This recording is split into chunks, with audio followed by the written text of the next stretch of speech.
in the absence of light. And my shadow has life of its own, watching you while you sleep all alone.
Condemned to the long, endless night, and I live in the absence of light.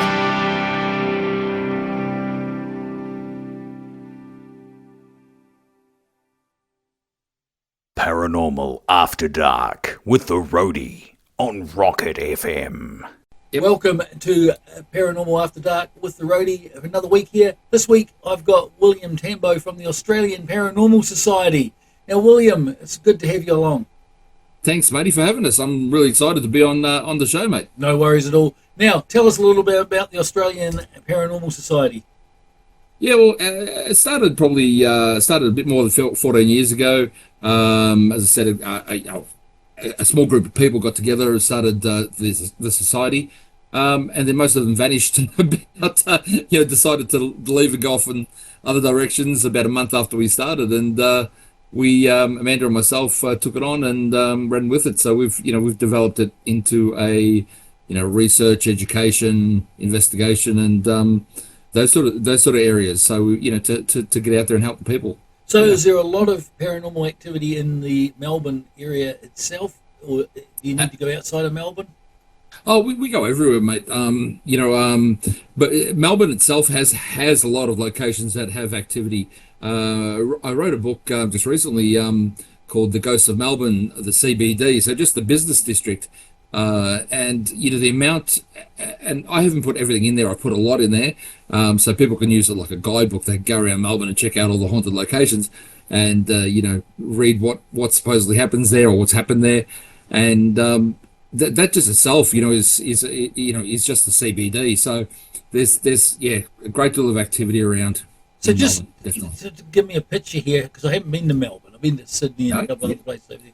So where the CBD is that an area where there might have been a lot of First Nations stuff as well, or is it a fairly Oh, for sure, deserted area? for sure. Yep. There was, well, I mean, pretty much anywhere Yep. where the Europeans settled was First Nation, wasn't it? Really, so Right. there was groups of Aboriginals there as when they first settled, but what you have there is you have in Melbourne you have just a boom, just like almost from the beginning. It just literally like you see on those. I've seen the ads for these games where they build cities and things. It just pops up, and that always reminds me.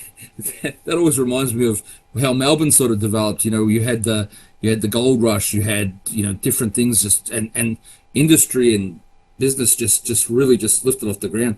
But in with that you had the mix of cultures, and you had along with that you have crime, and you have the darker side of things happening. People, murders, and people die unexpectedly, through illnesses and such. It's just this massive conglomerate of different energies in Melbourne, and that's what I think gives it so much activity. And what's the, I guess, if you're talking about the different cultures, the different thing, if you were to say, and let's just assume that the paranormal exists and that ghosts exist and everything, right? We're coming at it from that angle. What would you say is the most active culture that you deal with in that Melbourne CBD area? The active culture, European, definitely. Yeah, European, definitely. Yeah. Yes, absolutely. I mean, we have, for example, down in the Vic Market, there's two. There's a lot of spirits, but the Victoria Market, there was two Aboriginals that are there. They were the first Aboriginals executed in the colony here, and for killing a white man, and they were basically didn't speak English. They were defending their own their territory. Through the whole court process, they didn't really understand what was going on, but they were executed and hung just down where the university is, basically RMIT, and they were buried on the location where the Vic Market is, where the cemetery is or was, and without any of their proper funeral rites. So we do have indigenous spirits around Melbourne, but majority of it is European, definitely. There's something I always struggle with, and this is, and I mean, again, I'm just a person looking in from the outside.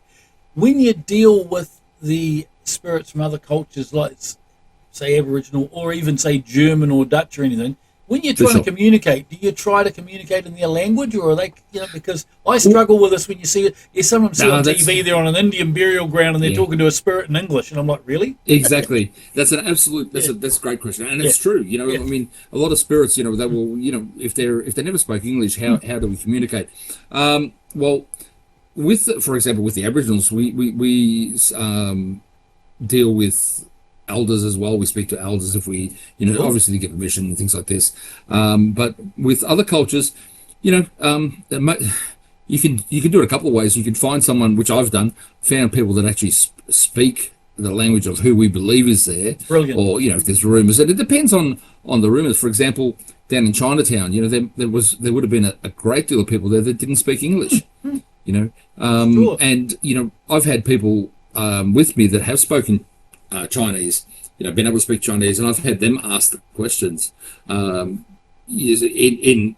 their language. But then the problem we have with that is that there's so many dialects in all these different, not just Chinese, all different, Italian, doesn't matter, Greek. There's different dialects, and whether they understand that. And that to me, right? If you don't mind me saying, William, gives you legitimacy, because so often I've seen on YouTube, TV, whatever, there are people dealing with so-called spirits, and I even think about the English where they're standing in a castle and they're talking to what they think's a spirit from 1200. Well, shit. I mean, the English language was different back then. It was completely different. Exactly. Yeah. I mean, you work with what you got. So for me, I mean, we still will ask questions in English because you never know who else is there. Yeah, well, that's right? Yeah, exactly. I know what we're you're not sure. We're also not sure. And research. We keep researching, and we're finding different two sides of the coin, basically. So one is, when they become a spirit, is there maybe a different way they understand us, or possibly? That's the question. Do you ask the question? And this is a question that I've seen very few teams that ask, but and this is me just wondering, because I have questions, William. I have questions, and I wonder about. I work night shift, and I sit on night shift at night thinking about things. Right? I love questions. Yeah, mate. exactly. Do you ask if we assume the spirits exist again? Because we'll get to that conversation later on. What you think they are there, but do you ever ask them how do they see you and how do they hear you? Absolutely. And sometimes we do get responses. Sometimes they will say it's hard. Sometimes I've had responses where it says it's hard or can't see, or other times we see you. It depends. I think it depends on the spirit themselves, their energy. Because energy is vibration, the different vibrations. If they match with us, they'll see us better. If they are maybe a lower vibration, maybe they were a criminal or something, right, that they haven't raised themselves up, they might not see us as well. But there's still that contact. I know Amanda. She works cold cases, and she does a lot of. She's a medium, but she also uses what we call a GD box, which is like a portal. Yeah. And she records these conversations, and sometimes she'll speak to them, and they say we don't understand, or we can't hear you, right? Or so she's had those recordings, and other times they just say we don't know, because they really don't. They don't have all the answers. This is something that I've often when I've watched some of the teams on YouTube and that, I've often thought about you guys are standing in a room and you're calling it, okay. And I'm sitting there thinking, the spirit you're talking to, is he or she in, how do you say this? I don't know if it's another dimension or whatever, but say they died in the 1980s. Are they seeing the room as it was in the 1980s, and therefore are they seeing you or hearing you as a spirit as you are hearing them? You see what I mean? I understand what you're saying. You see? That's a really good question. And you know what? You'll get different answers from different spirits. So some are stuck in the past, and some are present in the future. In the present. I'll give you if I can give you a really quick scenario, quick story. I was lucky enough to get over to Gettysburg in the battlefield over in Gettysburg, and stayed at a place a couple of nights out at Fairfield, which is about 8 miles out of Gettysburg, and it was a location where the Confederates dumped their dead and dying. And anyway, we had I was there with a friend of ours, Brad Kling, and we had a bunch of people there with us, and we spread out, and we do an exercise called the shout out to build energy, and we got everyone to yell hello, like this, and we do it a couple of times.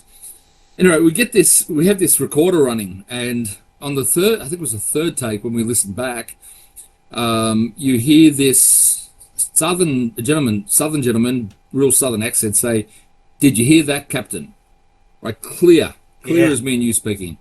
Now, I always put the question forward was, he obviously didn't know we were there, because he was surprised by what he heard. Yeah. But did it happen that they were spirits, or did somehow we project that back to the time when they were?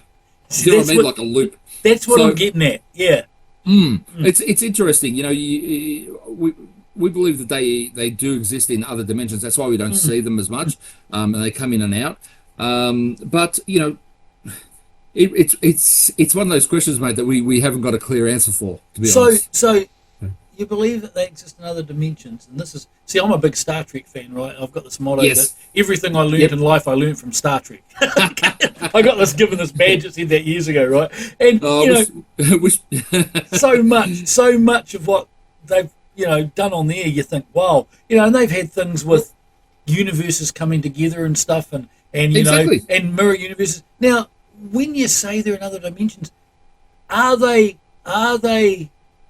in your opinion, spirits of the dead, or are they simply beings living in another dimension? And that's another question. That's another hypothesis. Yeah. That sometimes what we're seeing, sometimes you can tell, like, for example, you would have heard of Airedale Asylum. Yeah. Yeah. So I used to, I don't spend a lot of time in there. Nate that runs the tours there, it's a great mate of mine, brother, and I used to run a tour there once a month, take people through, and for example, this experience, we were coming out of the old forensic building, which is outside the actual asylum itself, just at the back there. I opened the door. I had another woman with me because at the end of that, I let people take photos in the forensics, but it's very, very stuffy, even in winter. So I opened the door. Anyone that wants to go outside to get fresh air, great. So I'm opening the door. This lady wanted to get out, and there's this little man standing there, dressed in the old woolen suit, like a patient, an inmate, for want of a better word. Yep. And he looked at us, and he was just as shocked to see us as we were to see him. And he was a couple of seconds there, and then he took off. He just basically started running, but vanished. And to me, that's him being there, and being from the past because of what he was wearing. Does it make sense? Yeah, So I know what you're saying. So he could be saying in his time, or his dimension, I've just seen a ghost. Exactly. That's probably why he got scared and ran off. Yeah, exactly. But, yeah. But what he was wearing confirmed to me that he was from that place. Yeah.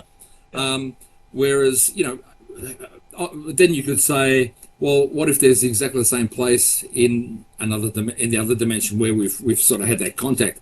That's another possibility. What happens with this is we ask a question, we try to answer it, and we create 10 more questions, 100 more questions. Do you think you've ever got an answer on one thing that you've asked though? We've had a lot of answers. The best case to look at is with Mandy's work. With the cold cases, when she speaks to spirit, they will give her names, and sometimes they want to talk about it, sometimes they don't. Some spirits don't want to interact because we believe that they've moved on from that, and they don't want to put their family through any more grief. So, but as an example, she got this name, and earlier sort of days, gets this name and sends it to the police involved.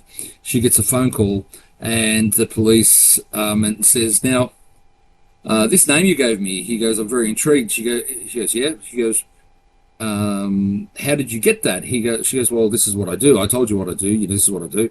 And he said, well, that name was on the bottom of our list, and and she goes, well, you better put it on the top.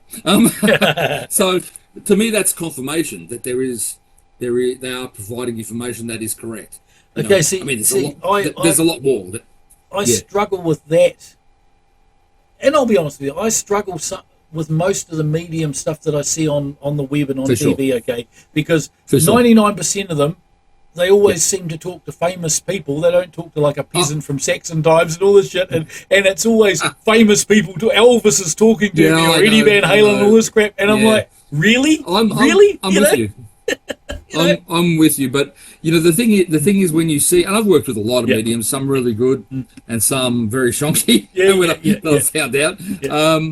But for example, Amanda's not one to contact any of these famous ones. They're always, they're cold cases. But I mean, this woman, I've seen her. She'll go, I got to ring whoever. We were talking about this the other day. I can't even remember who it was now.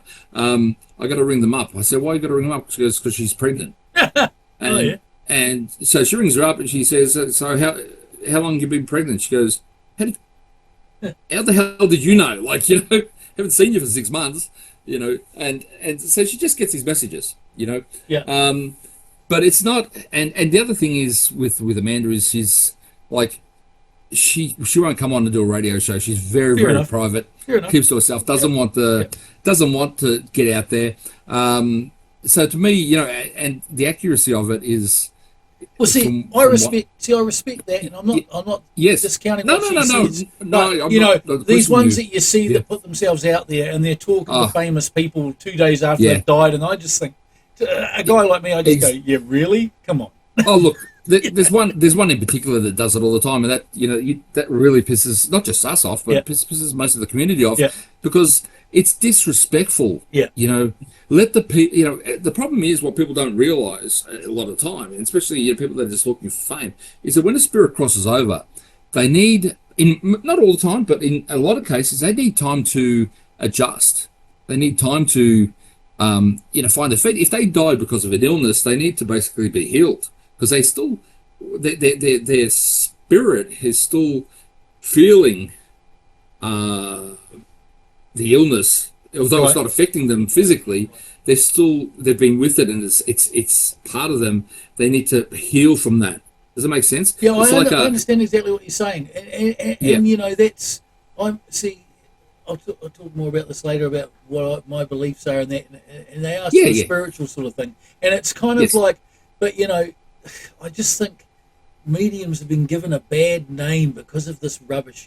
These ones that they get these machines and they're going, I'm talking to Eddie Van Halen, and I'm sitting there going, piss off, he only died 2 days ago. What are you on about? I know, and that's the thing that there's hey, look, whether they're doing it on purpose or they don't realize what they're doing, but there's certain protocols to show respect, to certain protocols to that you need to do. It's like you don't go up to someone, a medium shouldn't go up to someone and say, oh, I've got a message for you straight away like this, unless it's obviously life-threatening, but because that person might not want to hear that. And it's true. And I was talking to someone yesterday when I was doing another chat, and maybe these people legitimately believe they're talking to someone, right? And maybe it's not actually the person.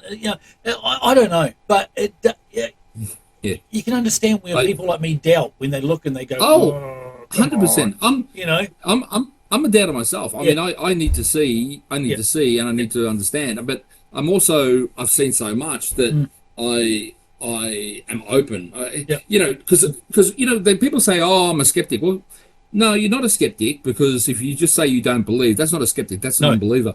A skeptic sits on the fence, and depending on what's presented to them, can fall to a believer side or to a non-believer side. So that's true skeptic.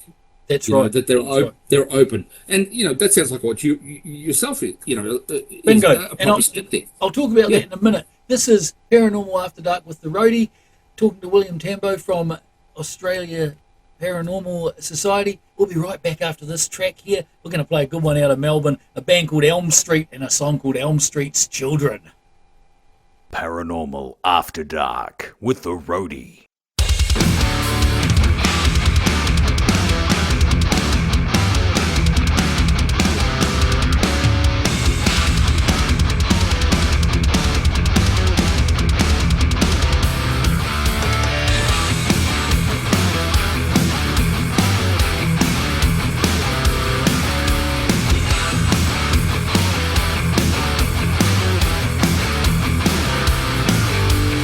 One for the two.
And we're back here with William on the show. Now, talking about beliefs and that as we were before the thing. You see, now this is what I'm saying, beliefs. I wanna talk to you, as I do with all paranormal investigators, about religion. Now, you see, this is the thing that I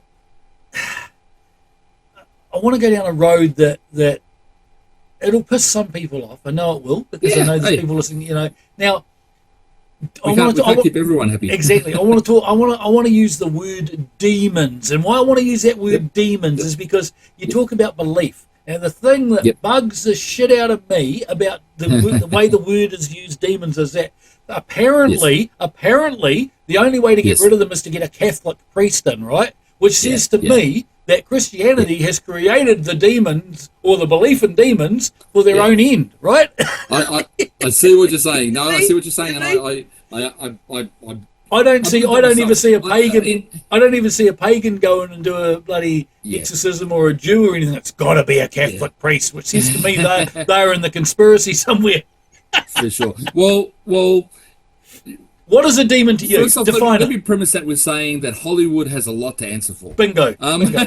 I mean, that's what I will say to you is, that's what I'm saying. The general consensus is of a demon. Sure. What do you? What would you apply if you use the word demon? Because a lot of paranormal investigators don't. But if you use the word demon, what do you define it as? Well, a demon is a non-human entity that has malicious intent. Right. And that's really basic, but that's basically what it is. Its whole goal is the ruin of a human soul. Right. And that's its intent. But, so what you're saying is, if there's a spirit world, then there's spirits who are spirits of people who have passed, good or bad.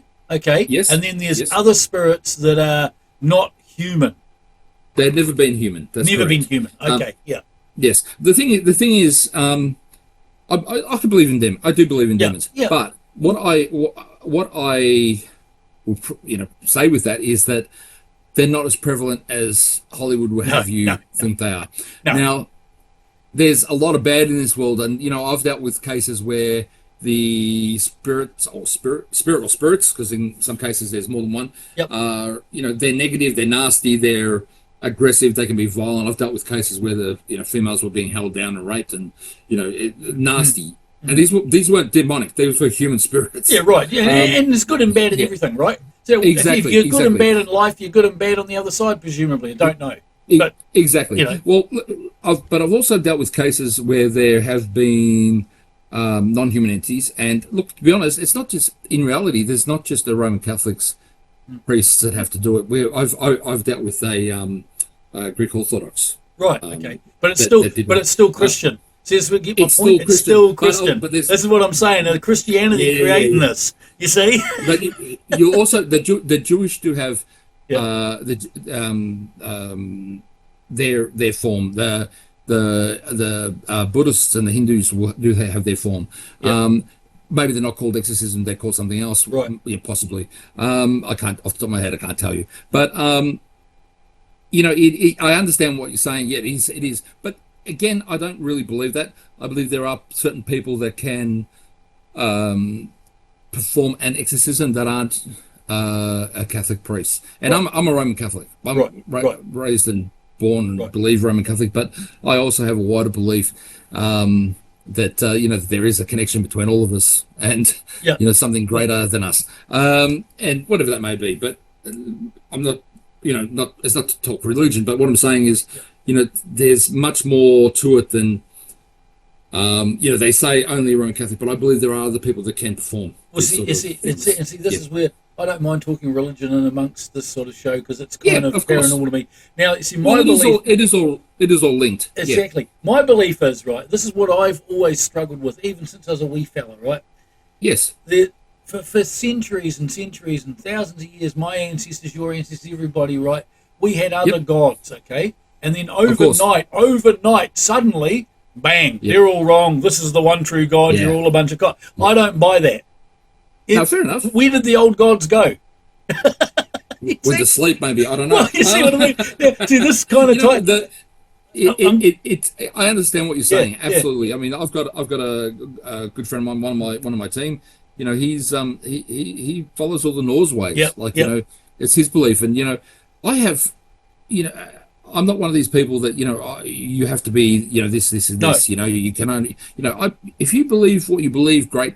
And if you're not hurting anybody, you're not hurting me, you're not trying to push it on and me. to be honest with you, I'm the Do same. what you want. But when you do see Christianity start pushing a lot of things that pisses me off. But this is kind of going full circle to about what we're talking about with where I'm trying to get to is you're talking about these non-human entities, okay? Yes. Now, you see, I'm also a believer in the ancient astronaut theory.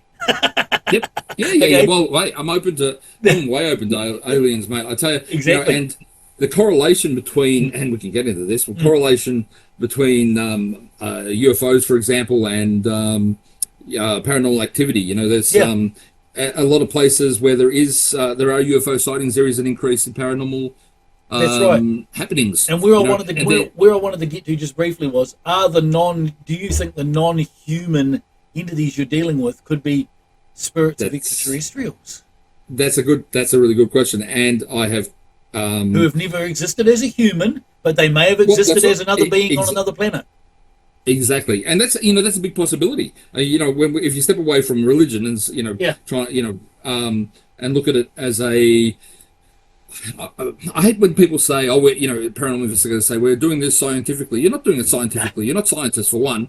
Two, you're not in a controlled environment. Exactly. You're doing it to the best of your abilities as a human and as I would say explorer. I like as a paranormal explorer. You're trying to gather evidence that can be as close to empirical as possible. You know what I mean? Yeah, I know. But you're Exactly. not unless you're actually a scientist in a laboratory. Well, that's exactly right, because you hit the nail on the Yeah. head about scientists. Scientists have a control, and then they have the Environment. experiments. Where's your control Exactly. in this? There is no control, right? No, there's not. It's to be scientific, it has to be repeatable and measurable.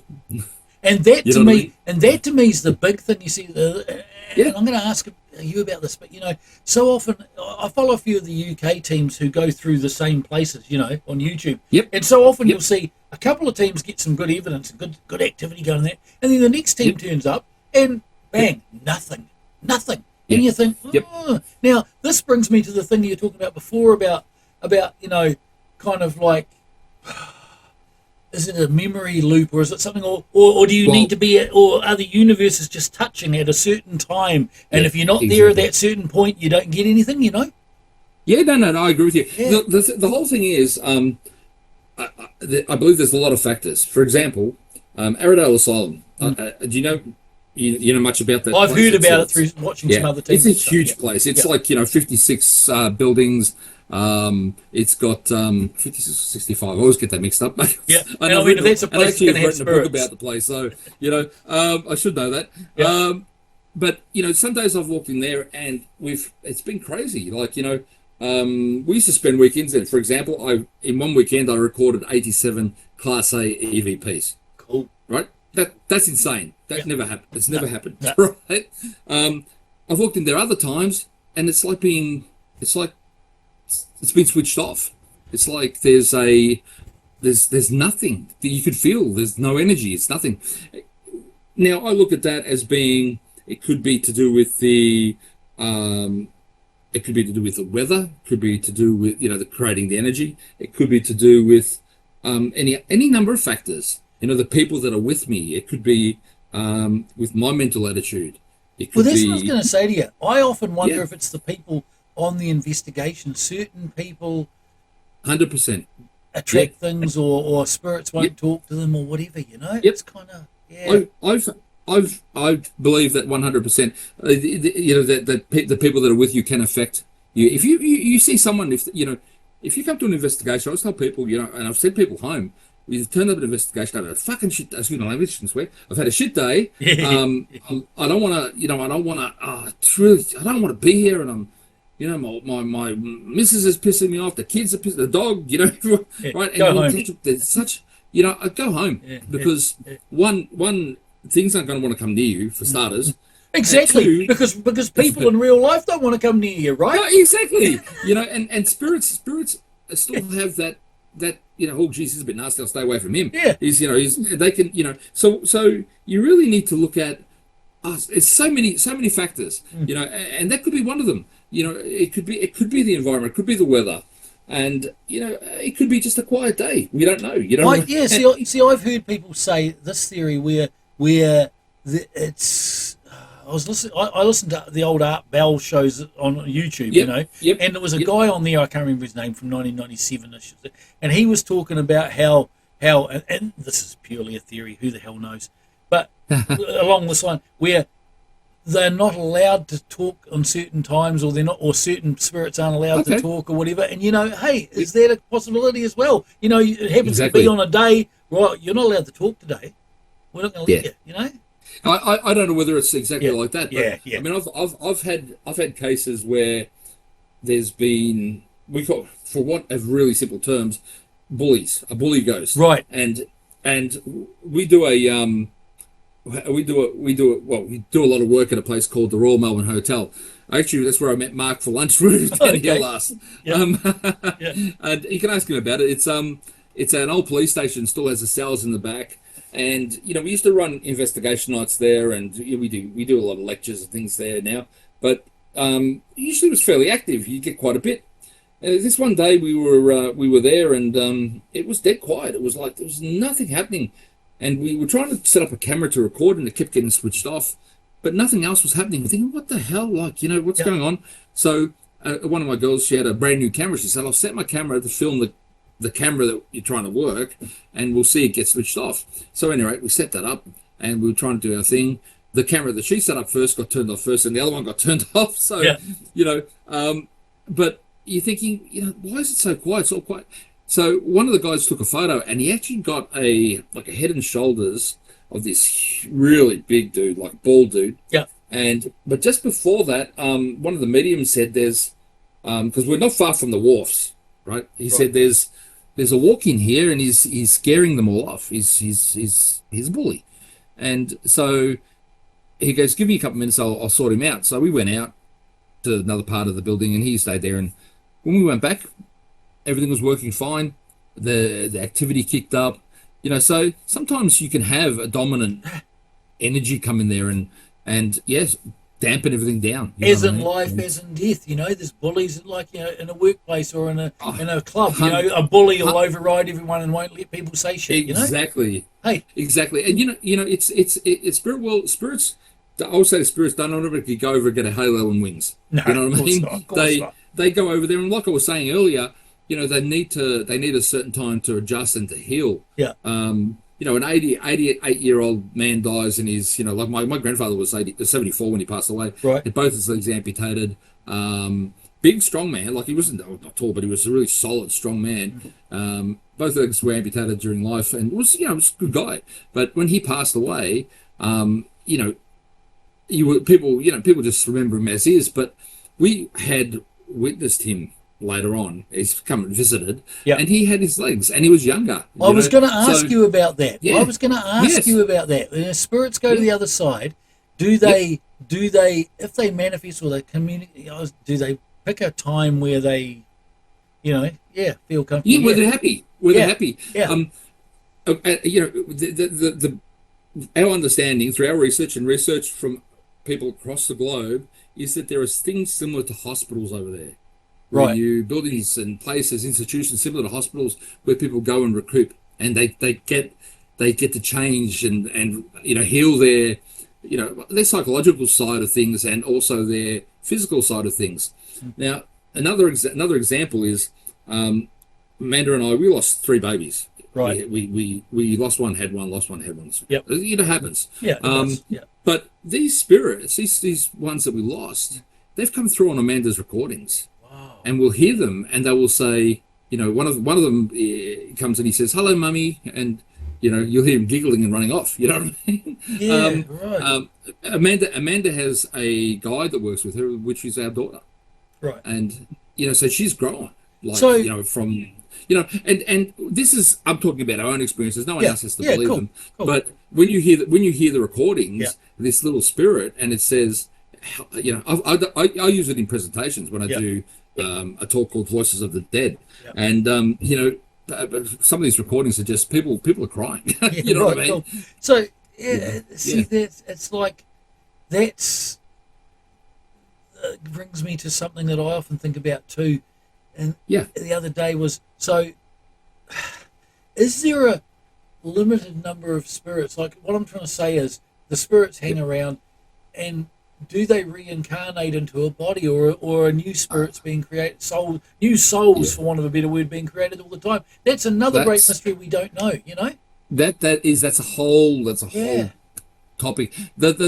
I'm not big on the reincarnation belief myself. Amanda is much more attuned to that. Although I've done past life regressions and I've had witnessed these things that I supposedly have done in past lives. So, you know, but I'm still not 100% sure that it wasn't something my imagination was trying to teach me. I know what you mean. What I mean? See, when I was in my 20s, I'll tell you a wee story. I had a flashback one time where I thought I was on the Crusades, and I'm not going to say I was a knight and all this shit. I just thought I was in. I just had this flash one night where I was awake and I was walking around. I work in the theatre industry. I used to work in the theatre, and I was walking around this theatre, and I had this flash where I thought I was on a crusade, just on the crusade. I didn't appear to be a knight, but I just had, and I'd always had this fascination with the Crusades, right? And I'm thinking, I'm kind of just had this flash. What the hell? Yeah. You know, and I've always wondered. Understand. Yeah. You know what my thought on this is? Going away from reincarnation. I believe very much on what we call inherited memories. Yeah, right. So I'll give you an example. I did martial arts since I was a young kid, and you know, was running schools and all sorts of things. And when my son was born, my oldest son, he was literally, it would have been about 18 months. He's picked up this, I think it was tube, I think it was Christmas or something, you know, the wrapping paper tubes. Yep. And he started swinging this thing, and it wasn't just random. It matched some exercise that we did. Yeah. You know, and I've looked at it and I've gone, and it's gone ding. Yeah, that is interesting. I heard a guy give a talk about that. Where did that come from? Yeah, you know? I've heard a guy give a talk about that on one of Art Bell's shows about the inherited memory thing, and it is interesting. Perhaps that's what past life regression is. That might be it. You know, remembering a memory from an ancestor. Yeah, right. You know. So you know, you might have had you might have had an ancestor who was on the Crusades. Perhaps. My ones, I've done a couple, and you know, I was in the Roman army. I wasn't a general, and like yourself, I was but I wasn't a soldier. I was sort of that. I was probably the bloke that got to yell at everyone. You know? This is kind of the flashback I had. Where I was just a dude. I was just a dude there. Like I might have just been one of the pilgrims, for all I know. Yep. Right. Exactly. You know? Exactly. But you were there. In your mind. You know. That's right. I mean, for me, it was. I was standing there watching them load wagons. You know, because I knew we were going on a campaign, but I didn't know what. I did nothing. That's what I was watching. Right. Another time I was in America. I was one of the around with the pilgrims. You know, and I actually got killed. Like I saw myself get shot. You know, and I'm lying there and I'm dying, and I'm thinking, I'm dying. Like, what the hell? Like, you know, and I could see the blood and I could see these trees, and it was so real. Like, you know, but again, could be inherited memory. I don't know. You know, it's to me, it's fascinating. You know, Now, before we go to the next break, the only paranormal experience I could say I possibly have ever had. Right, in terms of just your traditional ghost type of thing. I tell this story all the time on the show, so people will go, "Oh, turn off." But I just spent 10 years at a theatre here in Dunedin. I've just finished up there. Now, there was a guy that it was started in a house that's 160 years old, and in the 1960s they built a theatre onto it. There was one of the members who was the original member died in the 80s, and he lived there as a caretaker. Right, so. He died. When he died, he was living on the side as the caretaker. And there's a self-portrait of the guy in the foyer. So I've got to say that now, preface that so that you understand what I'm saying. So I used to just walk into the place because I was the technician, and I'd walk in. I'd spend a lot of time there. Morning, Frank. Afternoon, Frank. Just my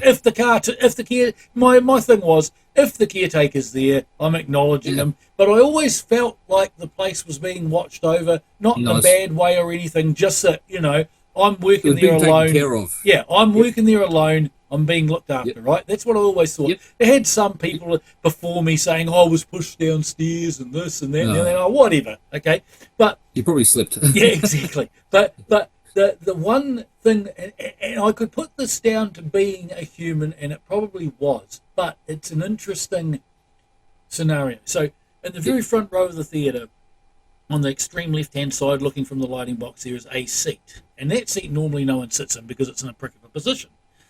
Yep. Now, one day my wife and I were tidying up because she was front of house manager at the time, and we were going back and forth from backstage, and we put all the seats up.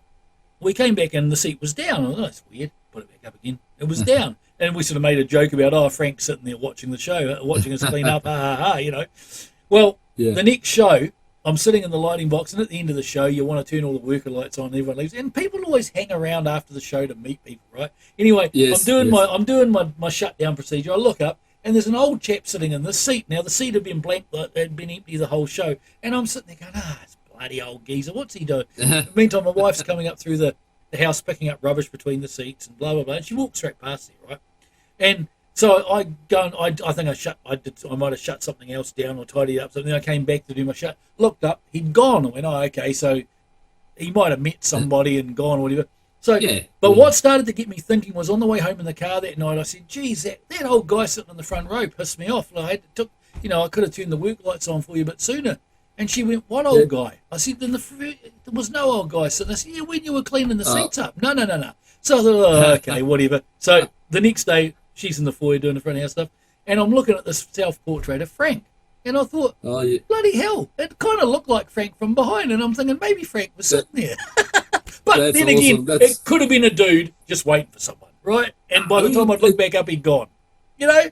You never know, mate. That sounds like a possibility. Yeah, definitely. you know. But this, just before we go to a break, the really weird part about it was I always used to just pay lip service to it. Anyway, I found this Ghost Tube app, which was a bit of entertainment, and I was mucking all that. So my second to last night there, I went upstairs in the backstage, which was the old house where he lived in that at the time, and I was sitting there with the Ghost Tube, and I sort of said, hey, it's my last couple of nights here. I'm finishing up. Been great to have you around, blah blah blah, and that. And the first thing that came up was "Don't go." That's weird, right? And then that's awesome. I know. And then it said, "You're injured." Now at the time, I had a knee injury, which I'd had for a while, and I've just had an operation on it. And I'm like, shit, this is really weird, eh? This is bizarre. And I said, look, I've got to go now. I'm going downstairs to grab some stuff. Last show tomorrow night with you.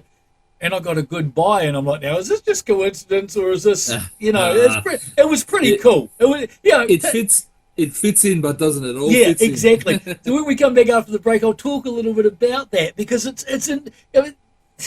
apps are interesting in themselves, and I just thought to myself, ooh, that's weird. Maybe the phone was listening, and whatever. Anyway, we'll be right back here with William from Australian Paranormal Society. Here's Victoria K, another Melbourne band, and a song appropriately called The Afterlife. Paranormal After Dark with the Roadie on Rocket FM.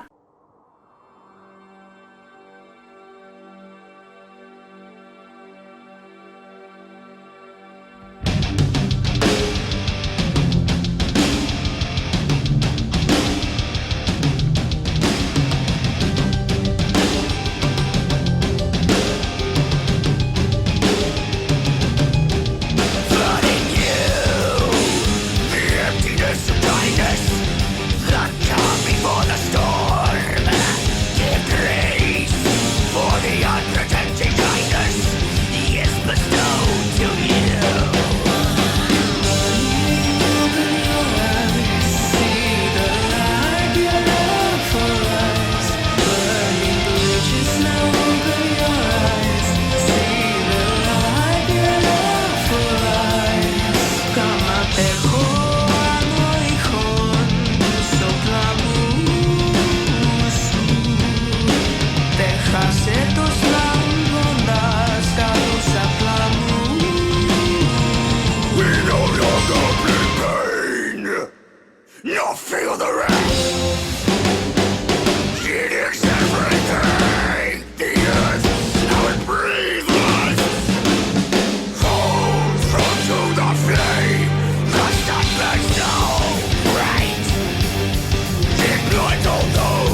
And we're back here with William on Paranormal After Dark with the Roadie. Now, as I was saying, talking about ghost tube. Now, what? Again, I do struggle with some of the apps, okay, because if we're dealing with spirits of people who've lived in a time when they weren't around, yes, do they know how they work? How are they operating them? Exactly. I'm pretty much against apps, put it that way. Having said that, I'm open-minded, so you never know, but I am too with the ghost tube one. The ones that piss me off and get me really going, because I'm a radio guy, are these ones where they put a radio in reverse scan and they go, oh, look, it's going, ghost box. I know. And I'm sitting there going, when I was a young kid, right, I used to listen to shortwave, and I could put it in reverse scan to pick up stations, and that's what it did. I mean... it's radio.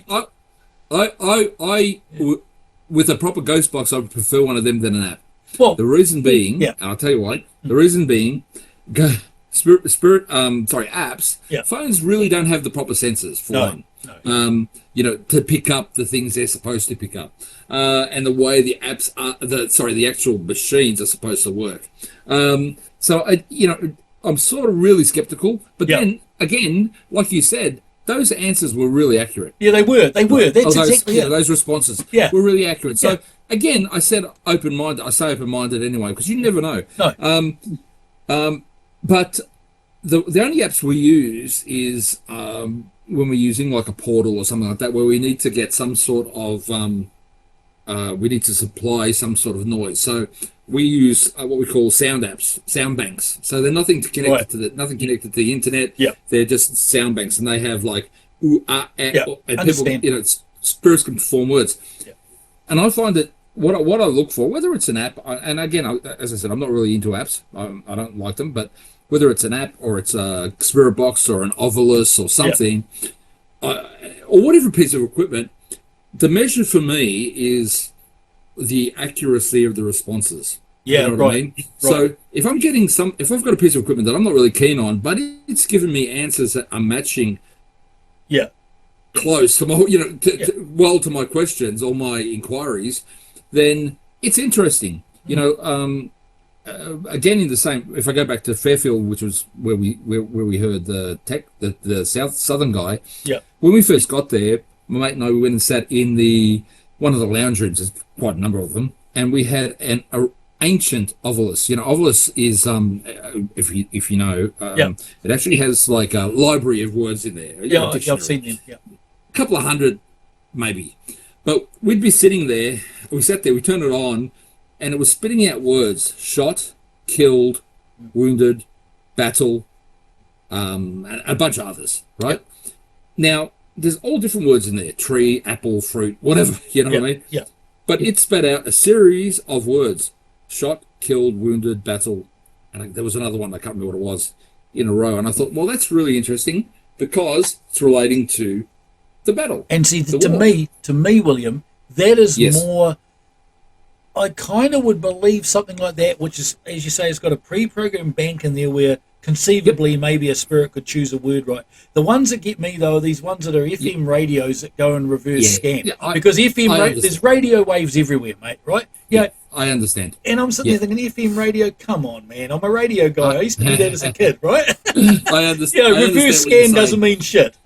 Whereas the Ovilus, the ghost tube is kind of like the Ovilus, where it's got a bank of words in it, right? And so that is more possible to me than a radio thing. I know how many radio waves are around. I could turn on one of the scanners now and find it. And I think radio waves, forget about it, right? Forget about the radio waves, right? But continue with the Ovilus thing, because I'm more interested in that. I understand what you're saying. Having said that, again, any piece of equipment, if it's providing answers that are clear and correct, we got to look at them. But the story with the Ovilus, I know it continues. I'll tell you a bit more. Keep going. In Gettysburg, there's a house called Jenny Wade's house. Jenny Wade was the only civilian killed in the battle. Right? She was. It was her sister's house, and she actually was her sister had just had a baby. They were all there looking after her. The battle was going on around them. Bullets were coming and hitting the house and everything. And she got upset. She said, "Well, my luck, be the only one's going to get killed in this battle. And she goes, and she went to the kitchen to make bread, because what happens to soldiers would bang on the windows or the doors, and people would give them food and water. So she was making bread for the soldiers, and a bullet come through the door. Actually, come through went through two doors, and hit her in the back. Went straight through her heart, killed her instantly. So there was two soldiers upstairs. They come down. What's going on? They took her body, and then they took it upstairs through because there was two houses stuck together, and a cannon had gone through the middle wall. They took her through there, went downstairs into the basement, which was the only way to get in there. So they're in the basement for the rest of the battle with their dead, the lady with the mum, the sister, and I think a kid, and dead Jenny Wade, and these couple of soldiers. Anyway, we were down there. It's like 3 or 4 in the morning. Gettysburg's dead quiet. We decided we'll play with this machine. We turned it on, and it started spitting out. It spit out 21. Jenny Wade was 21 when she died. And it said a couple of other things, bread, baking, I think it was. I've got the recording. Yep. And then it actually said Jenny Wade. Right? Cool. Now, that's not a random word. It's not in there. That's not in there. Yeah, it's right. It's not in the machine. Right. So, and when we hear that, and you'll hear my Texan mate, he goes, "Whoa!" This massive voice, like he's a big guy, and he's got this booming voice. Whoa! Did you hear that? And we all heard it. Now, as soon as that happened, as soon as we got that, this basement filled up with the smell of baking bread. Right, like you were standing in a bakery. Yeah, it was nuts. Lasted 2 or 3 minutes, disappeared. But yeah, it's the accuracy. Oh, the other thing it said was that actually said her dad's name, Jenny's dad's name. Yeah. So yeah, you look at these things, and when you're getting answers that are so accurate or related so closely to the subject, you think, yeah, that's really interesting. And again, as I said, even with apps, I'm open-minded. I don't like them, but I'm open-minded. So that's the way I operate. What about devices like the REM pods and all that sort of stuff? Do you put much credence in those? You know what, mate, people love the lights and buzzers. People love the, and they do. They read electromagnetic fields. They read, static electricity. They possibly work. Nowadays, I mean, I've been around, I actually had my anniversary of my first investigation on the 19th of this month, which made me in the field for 38 years. Cool. Right? So you can imagine the stuff I've collected through the years. So, we go out, if we take everything, we fill up, a small truck. But anyway, but these days, when I go out, I take a voice recorder and a camera. Right. I don't use any of the other stuff because, it's me, it's distracting almost. Right. And I'm not putting I got a great mate here who runs Spiritech. Great equipment, good gear, really good gear. If you're after gear, that's what you buy.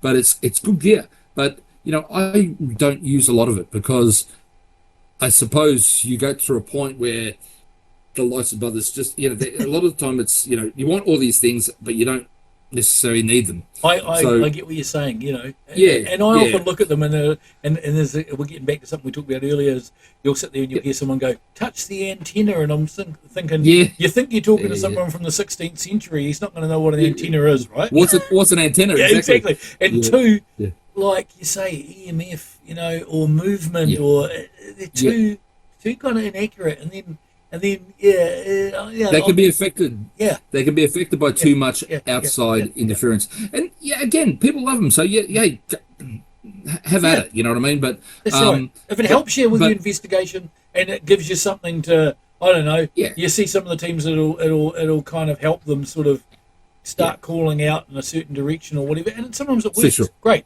Yeah. I believe my big problem with equipment, especially the handheld stuff that the people are staring at all the time, is that they miss what's around them. Right. I actually took a bunch of investigators to Arradale Asylum, and we were in the female ward. I had a couple of my guys with them. They were doing the same thing. Don't worry. They had their equipment out there, Mel meters and K2 meters and whatever else, and they're all. I got a little bit of darkies up, right? And I went, put your bloody gear away. Stop. I want everything away. Put it away. Turn your torches off. And I made them stand in the dark there for, I was going to make it about 5 minutes. And 5 minutes is a long time standing there doing nothing. And your senses start to get heightened, don't And they do. Yeah. Well, what happened was it was a really light night because the moon was full and it was shining in behind me. I had my window towards the window, my back towards the window, and the moon was shining, so I could see all their faces.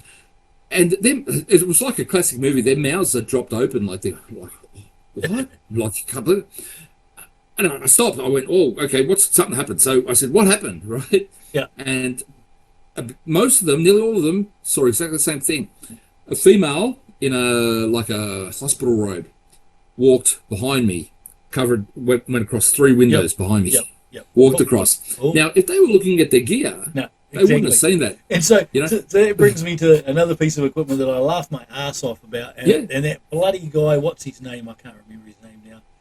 The dickhead, Zach Bagans, right? Those stupid stick figure things, right? Those stupid stick figure things that they use, those cameras. Yeah, those things. Like, I'm sitting there going, really? Like, I mean, we've tested them and we've used experiments on them, and I mean, they read furniture, they read shapes. Yeah, that's what they're designed for. Exactly. I mean, I'll tell you.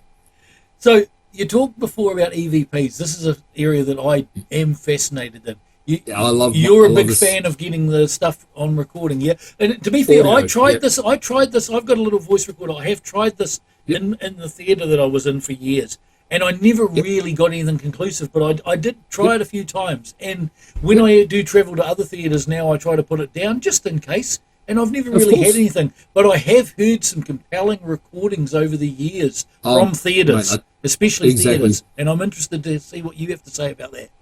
Full disclosure, it was about this point of the show that I had a software glitch. The recording software glitched and stopped recording and crashed and did various things. So I will take a break here, play another song, and we will return with my chat with William shortly. Here's some good friends of mine out of Christchurch, Sins of Eve, and a song called Creeping. Paranormal After Dark with the Roadie.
of this. Are you prepared?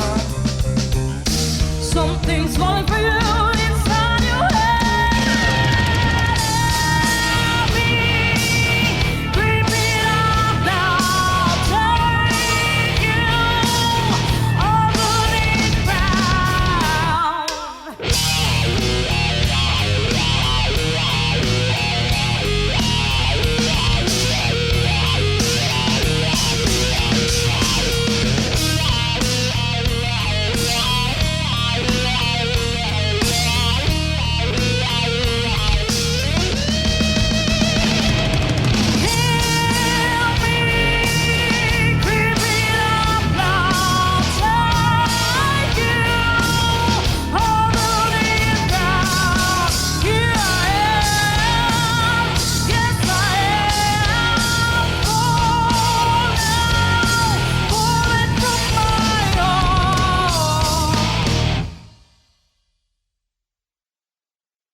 So yeah, I'm interested in EVPs and some of the Class A ones that you've got, William. You know, tell me about a couple of them, because Mate, there are some dodgy ones that you hear that you go that could be anything, but a Class A, I want to hear that. No matter how much you'd love it to be something, you know, there's a point sometimes you've got to say it's not. It's noise. That's all it is. You know. But Class A, like, I mean, you know, I've got some ripper Class A ones. Like, we were actually investigating. It was an old video store.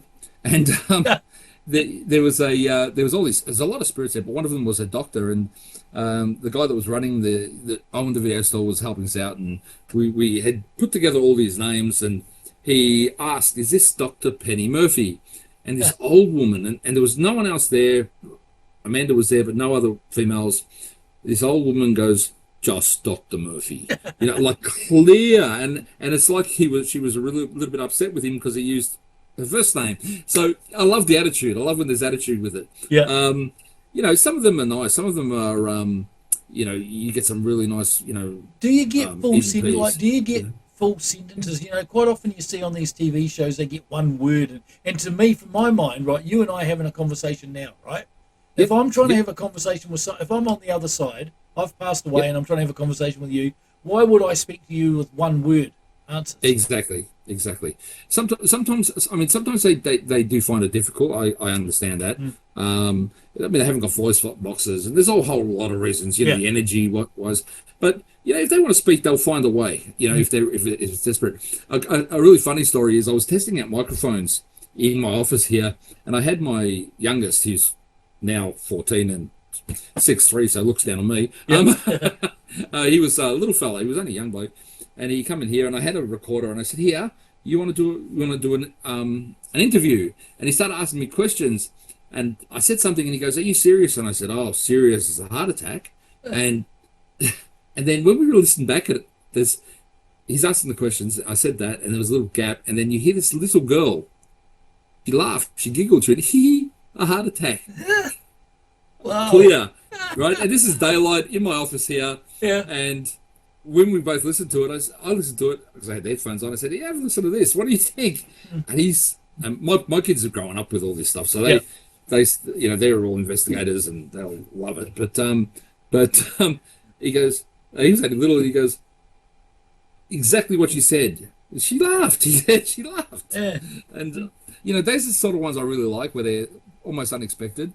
But I mean, there's some sad ones too. I remember we were coming out of the men's ward in the back of Arundel, back of the men's ward, sorry, and walking around, and it was myself and another guy, and we just left the recorder on. I was holding it, and we were talking. We could hear, we heard a little dog running around first, and he wasn't there, but we could hear footsteps, and we said, "Oh, is there someone there?" And then you hear this male say, "Take me with you."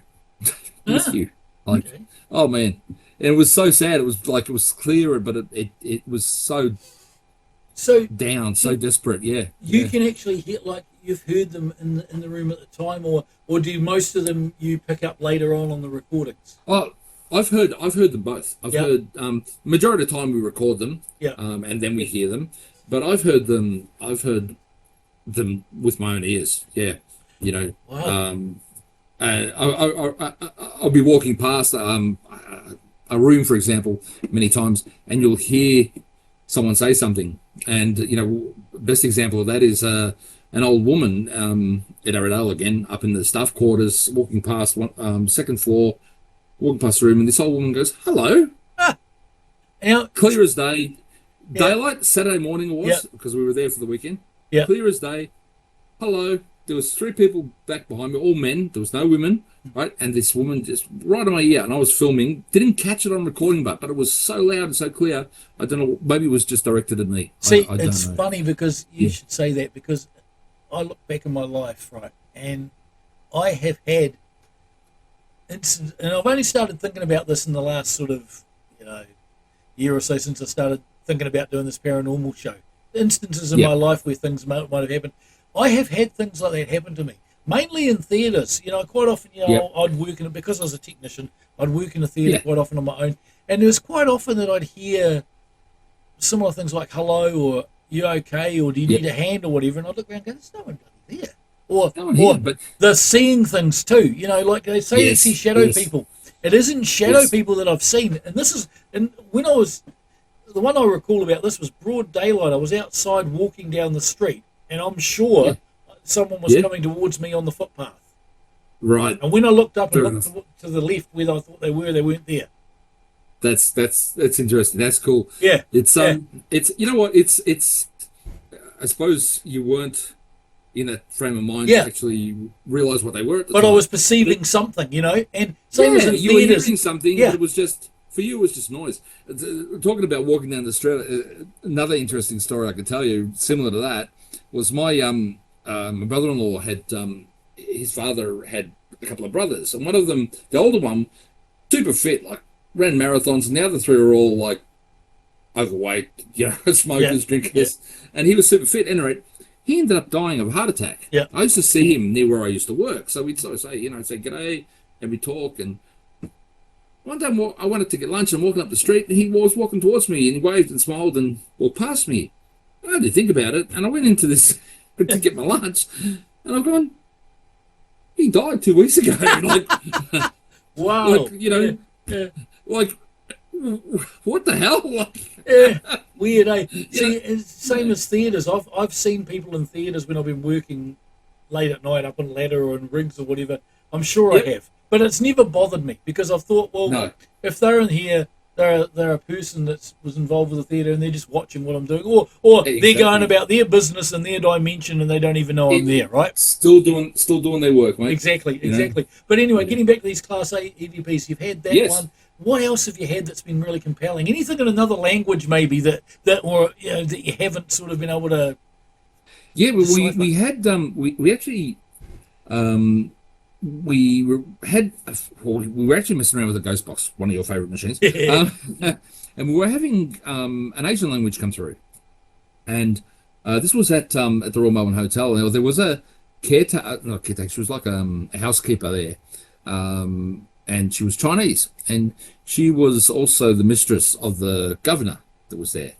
So Zing, her name was Zing, and we found that out afterwards. But we were getting these responses, and it was in Chinese. And luckily, there was a lady there that spoke Chinese, and she was actually translating us for us. And I mean, it was nothing out of the ordinary. It was just that she worked there, and she was what'd she say? She was the special one of the she didn't say the governor. She said something else, but she was a special one. Oh, okay. His special one. So, Yeah.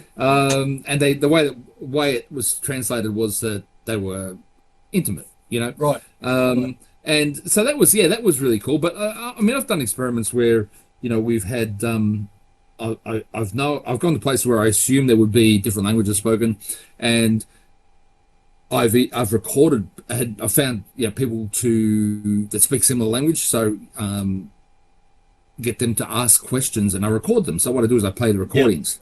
Yeah. There, and hopefully we get the answers. It's being a bit creative sometimes. So yeah. But I really like when you get the responses that are. It sounds silly, but responses that are down to earth. You know what I mean? Yeah, I know. What you Like They'll answer you with a bit of sarcasm, you know, like what do you think? You know, Yeah. no, I know exactly. So talking as we were earlier, this thought just came to me. Tell me if you'll probably think I'm a complete nutter. no, We're not at talking all. about spirits. You know, we were talking about demons being spirits that have never been human. Have you ever had a language come through that might have that wasn't a language of Earth? It could have been an extraterrestrial language. Well, having said yes, many times, and Yeah. Amanda gets a lot of it in her work as well, Yeah. which is when what we call darker energies try to come through, Yeah. and they'll be very guttural, very Yeah. aggressive, and she shuts them down, right? Right. But even out on investigations, like I mean, I had for example, I had a brand new voice recorder. I tested it, ran it. You know, I was running for a couple of hours in the office, make sure to sound qualities. As I mean, you know more than me about that stuff. Yeah, of course. But I always make sure they run. But anyway, went to this property, put the batteries back in, put it down, record, sitting on the coffee table. No one's touching it, and it starts smoking. Whoa! Yeah, you know, no, you know, didn't record anything obviously because it was destroyed. Yeah, exactly. But you know, to me it was like, I mean, I test on and off, you know, over a couple of days. Everything gets tested, you know, Yeah. to make sure, because the last thing you want is when you're out on an investigation, this, you know, where do the batteries go on this thing? You know what I mean? Exactly. I know exactly what you're saying. Yeah. So this thing's there, and it's not an EVP, but to me that was a message. Yeah, what I mean? I get you. Yeah. I get what you're saying, and Yeah. it's like, but like you know, Yeah. I often wonder. Getting back to religion for a little bit, again, you know, Yep. they talk about people speaking in tongues, right? And Yep. I do wonder if that's not alien language coming through, you know? So Absolutely. extraterrestrials, Absolutely. you know, if the spirits that are never been human, they've lived, perhaps they've lived on another planet, and for some reason they're on our planet. Who knows, right? Maybe there's Interdimensional, interstellar. maybe there's a human spirit on another world going, oh, blah, blah, blah. And you what go, the hell's what the going hell on? are you talking about? But you know what? Hey, and you look at the descriptions of people when they say, "Oh, it's a demon," you know, whatever Yeah. what they see, Yeah. and sometimes the demonic descriptions are very similar to aliens. Exactly. Right?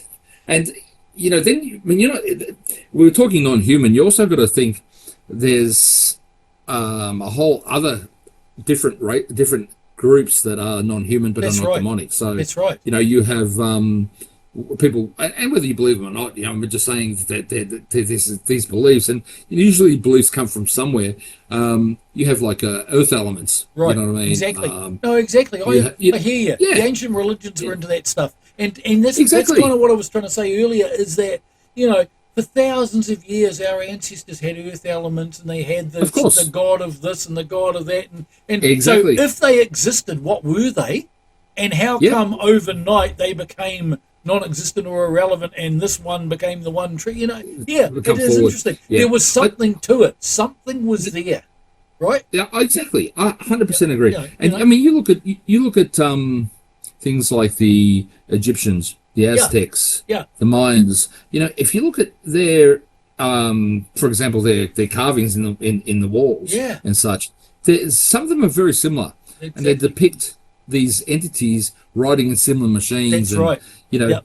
fire from the sky, chariots, And chariots that's of it. the gods. And that's it to me. Yeah. Is it's conceivable that you know, if we had visitors in the distant past, they would be going all around the globe to these different cultures. You know, why not? Absolutely. Why not? You Well, know? I mean, you look at if you know, it's down a rabbit hole, obviously, but Yeah. you know, you look at these things, and even in the last 120 years, 130 years, the technology, Yep.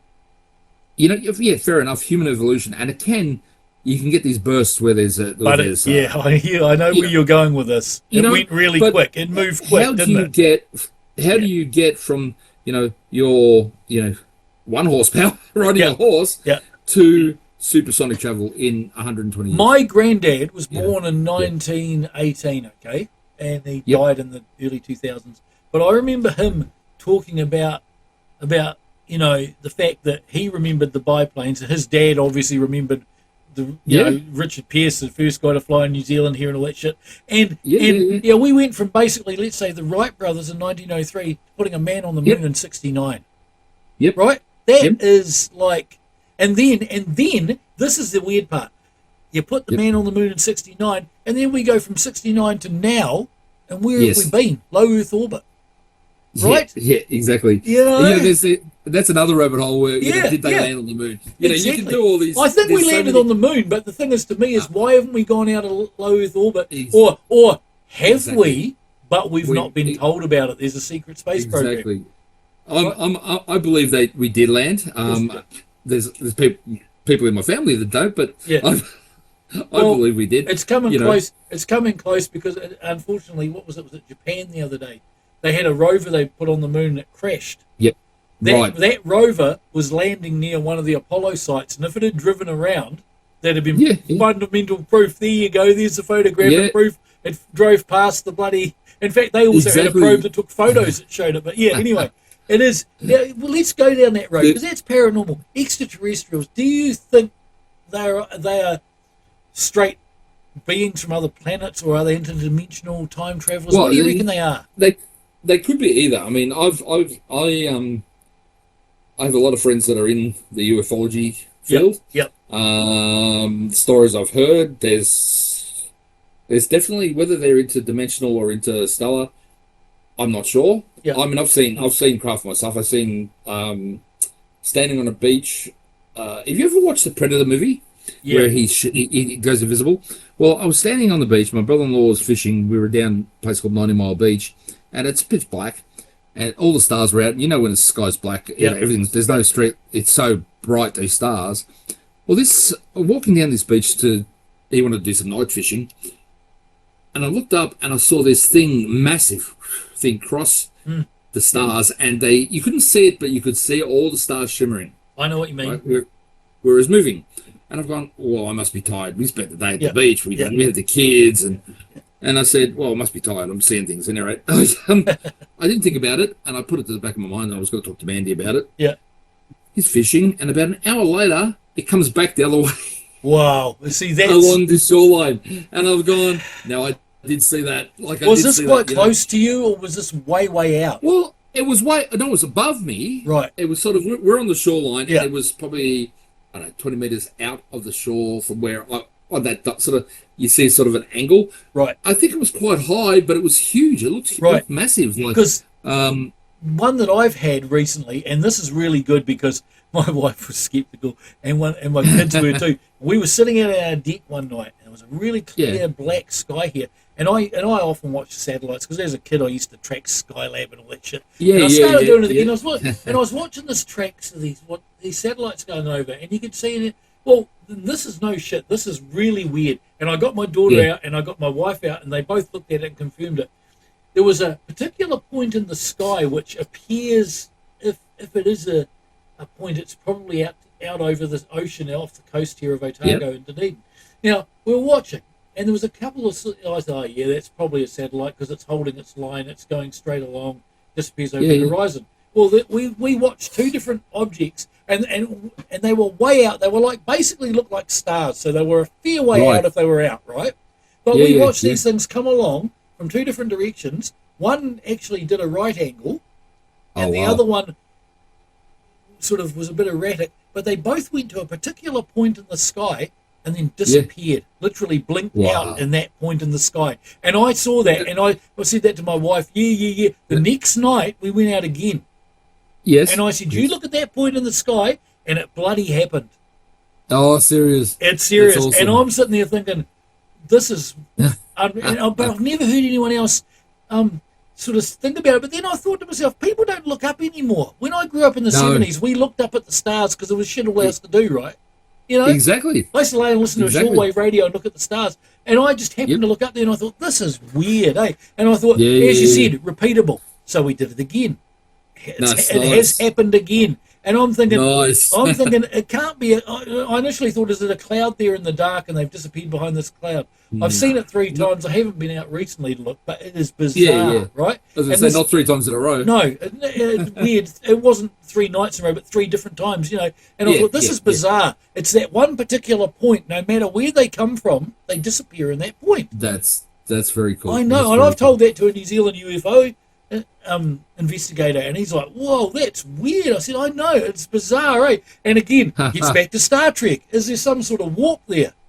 cool. Who knows? I mean, You know? I Yeah. believe that there has to be. Well, there has to be technology where they can travel Look, great distances over a short this, period of time. this I is mean, the there has to be arrogance. something. This is the arrogance of mankind, right? Oh, my God. We You think know, we are the most advanced thing on the planet, Yeah. right? Yep. How old And is if it our threatens- sun? Exactly. How old is our sun and planet? Exactly. But there's going to be suns and planets out there that are millions of years older than us, and conceivably Exactly. civilizations who are thousands of years Exactly. old, who have worked out how to. You know, everyone goes, "Oh, Einstein's theory of relativity." So okay, maybe Yeah. that's what you're working on. But how do you Yeah. know that there isn't a civilization out there that has worked out, like Star Trek, how to bloody fold Yeah. time and move a warp? Just Well, sit they've there and say, taken- Einstein taken- said this, so that's right, is bullshit. You know? You know what I I mean? agree. I understand what you're saying. You know? I mean, I can tell you, Mandy herself, like, Yeah. she grew up on a farm down here, and Yeah. and she goes as a kid, and they still have the house, and I know where she slept as a kid. There's a big Yeah. window. Yeah. She goes, I would watch, and they had big trees opposite, like like the driveway, and opposite, and they were nowhere near the road. They were like half a kilometre away from the road, Yeah. and everything. And she goes, I would watch silos, these big silos floating in the sky, Yeah, yeah. going across. Yeah, I believe You know? it. I believe it, mate. And- You know, Oh, I do too. I mean, she's you know, to say, for us to say, as you said, the arrogance of man, I to know, us to I say know. that there's nothing else. I know, You know, I know. unfortunately, humans are. You know, if you know, we are the dominant, and we anything that scares us, we try to kill it. You know? Exactly. You know, And what you you just know- said there gets me back to Star Trek again. exactly. On Star exactly. Trek, the series, the Enterprise series, where they're not quite gone out into the universe yet, and they've got the Vulcan ambassadors are standing there, and something's happened, and they're going, "We can get our ship going, and we'll take them back home." You know, I think it's a Klingon crashed on Earth, and the Vulcan ambassador, who's been on Earth since whatever 2024, whatever, sitting there going, "Why would we let you out into the universe?" I'm paraphrasing. Why would we Yeah, let you out into the universe? Because every time you come across something different on your kill own it. planet, you bloody kill it or you fight it. Yeah. Right? Exactly. So we're not giving you the final piece of the warp drive because Yeah, that yeah. very reason.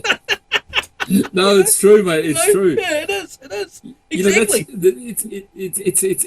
it's horrible, but it's true. It is. Look, you just look Yes. at. We can't even bloody, live peacefully with our own kind. I mean, shit. No, You know, that's the truth, isn't it? That's what, the truth. What would have happened on this planet if, like, it was Neanderthal man? What if it would have happened if Neanderthal man had developed parallel to us and became an intelligent species? There would have been Yeah, a goddamn war between the two of us.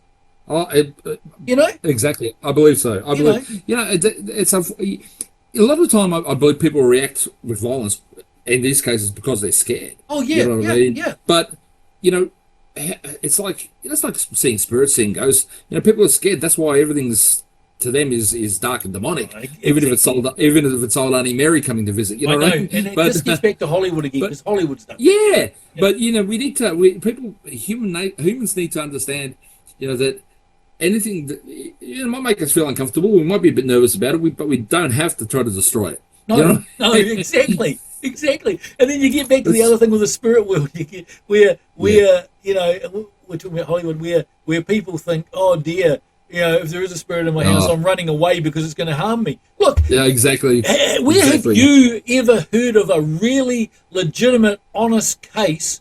Forgetting Yes. about the bullshit movies where a spirit yeah. has attacked someone and killed someone or whatever. You haven't, right? You haven't. I mean, I got to be honest. I have heard of people being hurt very badly, but I haven't. I don't know of people dying. So No. I mean, and it's probably no. very, But what- very I mean, rare.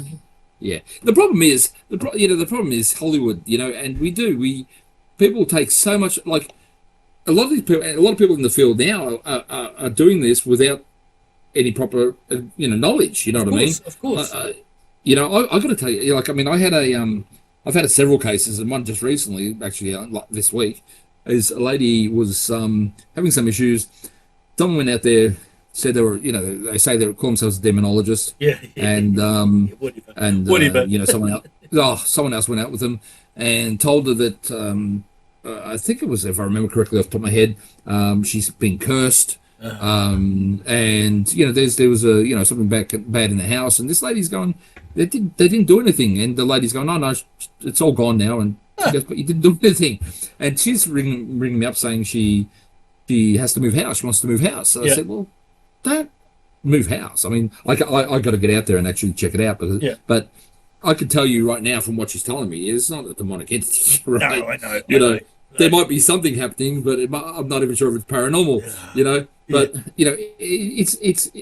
people don't have, without the education of what something is, they act in fear. They act. I know exactly. That's drives me nuts. That's why I appreciate people like yourself and Mark, and even some of the UK teams like the Ouija Brothers and Ghosts on Trent and all that, right? Where you're doing legitimate shit, right? Because the TV shows that have been on, for the most part, have given a false sense of it, and I'm seeing it actually. Exactly. I'm on a couple of Facebook groups like haunted and abandoned places, New Zealand, and all this shit. And I saw a couple of things pop up today where I thought, you're a wannabe. There's these people going, where are some cool haunted places in Christchurch to go and look at? And I thought, I can just imagine what's going to happen. You're a bunch of young ones are going to turn up there, and you're going to have all the bloody gadgets, and you're going to be running. Oh no! Christ! I mean, I know of teams that have turned up and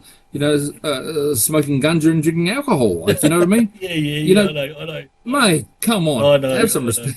I know. It's not a game. I know, but there's a lot. But TV has a lot to answer for that. The TV shows, it's just they do, mate. They do. It's absolutely. I don't know how you fix that. It's Hollywood again. But lastly, before what? Sorry. Yeah, I was just going to say, we just got to be we've got to keep our standards high, and hopefully they'll all fade out. That's exactly it. That's exactly it, mate. Now, lastly, before I go, I just want to know: have you, again, this is Hollywood. You've heard a lot of things. You've got EVPs, compelling EVPs. Have you ever had a really compelling apparition or vision or something like that you could say, holy shit, that's definitely something? Oh, 100%. 100%. Yeah. I'm an old bloke, so I've been around a long time. Me too. And I will always say, I get people ringing, with their cases, and they say, "Oh, you're going to think I'm nuts." I'm not going to think you're nuts, because I've probably seen a lot weirder things than you've probably got to tell me. Many times I've seen. I mean, I've been lucky enough to see, on quite a few occasions, full-bodied apparitions, and not just out the corner of the eye, like as I spoke about the one where I opened the door at the forensics in Arrowdale. This thing was in front of me. This man was in front of me. Yeah. And I could tell you the colour of his hair. I could tell you, draw you a picture. Was he solid? Was he solid, or was it kind He was solid, yes. Yeah. I've got to tell you, majority of my experiences, they have been solid. So this gets back to the interdimensional thing again, right? Well, quite possibly. I know Amanda and Joseph, which is my older son with Amanda. Yeah. They were at a place called Bandura Park Farm, which is where we do some investigation, public stuff there. And they were down near these corrals where they keep some farm equipment. And they watched a woman walk across, but only the bottom half. Okay. So they watched her legs walking across. But other people have seen that as well. And, you think, it's you got to try to think, well, why is it only part? Maybe maybe she couldn't muster enough energy to appear fully. It could be that maybe she's in and out of a dimensional rift, or something like that. You know what I mean? Without trying to sound like I'm a science fiction expert. Thanks a lot, William. It's been a great show. Appreciate it. Sorry about the glitch in the middle, but the old girl here needs a shutdown. Hey, it's all the fun of it, brother. Exactly, mate. All right. Thanks for chatting, mate. I'll catch you later. Take care, buddy. See you, mate. Good to meet you. Bye. Here's some more Sins of Eve to take us out with Departed. See you next time on Paranormal After Dark. Paranormal After Dark with the Roadie.